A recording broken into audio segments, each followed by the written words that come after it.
As a student to have received that support, honestly, it's one of the best things ever. It gets rid of a lot of stress. For me personally, it got rid of a lot of stress, especially monetary-wise. But also, I'm so grateful that I won the award. And you know, these awards, from large sums of money to small sums of money, they go such an extra mile because they unlock talent, especially at universities across the country. There's so many talented students, but imagine the people who are disadvantaged, who can't get the opportunity to unlock that talent.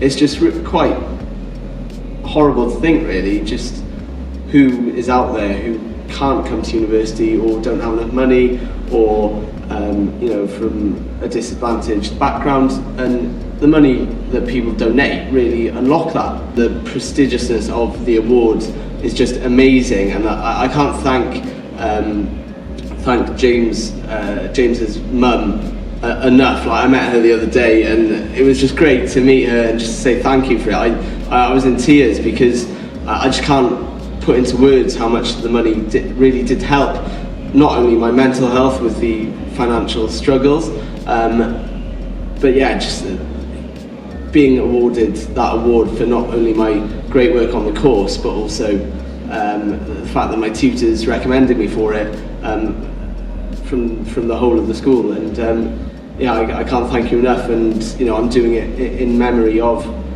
Dr. James Thomas, who unfortunately passed away. But I've read his work, and he sounds like such an amazing guy. You know, he never trusted power, and I think a lot of journalists don't trust everything they hear. I think, yeah, make sure you read his work, because he's definitely left a legacy, and his mum should be so proud of him.